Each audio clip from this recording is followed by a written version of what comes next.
সামনে যে নির্বাচনটা আমরা যাতে একটা সুন্দর গ্রহণযোগ্য পরিবেশে যাতে একটা নির্বাচনটা অর্গানাইজ করতে পারি, এটা আপনাদের সহযোগিতা চাও আমাদের মূল উদ্দেশ্য।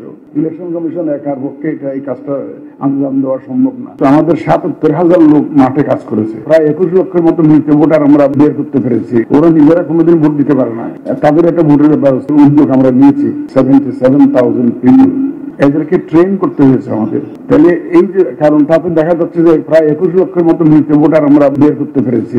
ওরা তালিকার মধ্যে ছিল, তাদের নামে ভোট দেওয়া হতো। এইটাকে আপডেট করার কাজটা আমরা সফলভাবে করতে সক্ষম হয়েছি। প্রায় ৪০ লক্ষের অধিক লেফট আউট ভোটার, তারা ভোটের বয়সে ভোটার হওয়ার যোগ্যতা অর্জন করেছে কিন্তু ভোটার তালিকা তাদের নাম ছিল না। এরকম প্রায় মোর দেন 40 লাখ আমরা আইডেন্টিফাই করতে সক্ষম হয়েছি। সুতরাং ভোটার তালিকা হালনাগাদ করানোর একটা বিশাল কাজ আমাদেরকে হাতে নিতে হয়েছে। বছর আমরা অনেকগুলো নতুন ইনিশিয়েটিভ আমরা নিয়েছি, বিশেষ করে পোস্টাল ব্যালটের মাধ্যমে আমাদের যে এক্সপাট্রিয়েট ডায়াসপোরা আছে এদেরকে ভোটের ব্যবস্থা করা।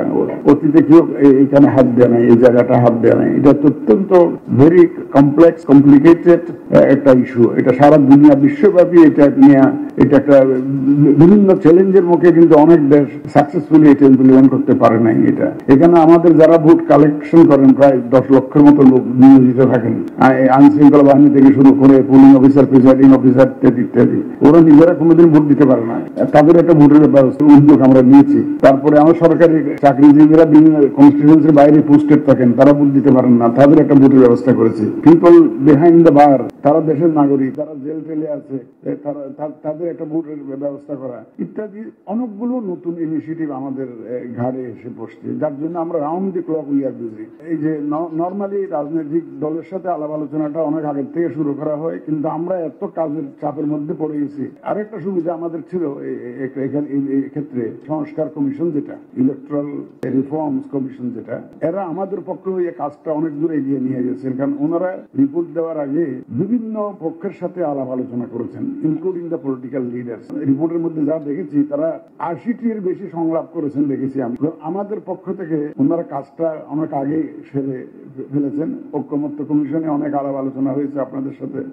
সুতরাং সবকিছু মিলিয়ে আমরা একটু এই কাজটার মধ্যে একটু পিছিয়ে আছি, কিছুটা আমাদের কাজের চাপে, আর কিছুটা অলরেডি আলোচনা হয়ে গেছে। আর সংস্কার কমিশনের কিছু বিষয় সরকার বলছেন যে আমরা সউদ্যোগে ইমপ্লিমেন্ট করে ফেলবেন, সেরকম একটা ঘোষণা সরকারের তরফ থেকে ছিল।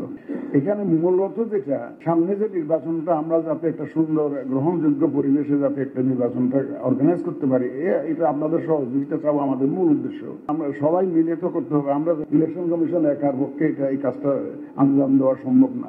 বিশেষ করে আপনারা যারা রাজনৈতিক নেতৃবৃন্দ, জাতীয় নেতৃবৃন্দ আছেন, যাদের প্রভাব সরাসরি ভোটারদের উপরে আছে, যারা একদম সরাসরি ভোটারদেরকে প্রভাবিত করতে পারেন, তা আপনারা জাতীয় নেতৃবৃন্দ, আপনাদের এই জন্য কোঅপারেশন এখানে খুবই দরকার হবে। ভোটারদেরকে কেন্দ্রে নিয়ে আসা, একটা সেফ এনভায়রনমেন্ট যাতে আমরা ক্রিয়েট করতে পারি, সেই ব্যাপারে আমাদেরকে সহযোগিতা করা, এই সমস্ত বিষয়ে আপনাদের একটা পরামর্শ আমরা চাইব, কিভাবে আমরা একটা সুষ্ঠু সুন্দর একটা নির্বাচন দিতে পারি এবং সবার জন্য লেভেল প্লেইং ফিল্ড ইনশিওর করতে পারি, এটা আপনাদের পরামর্শ চাইব।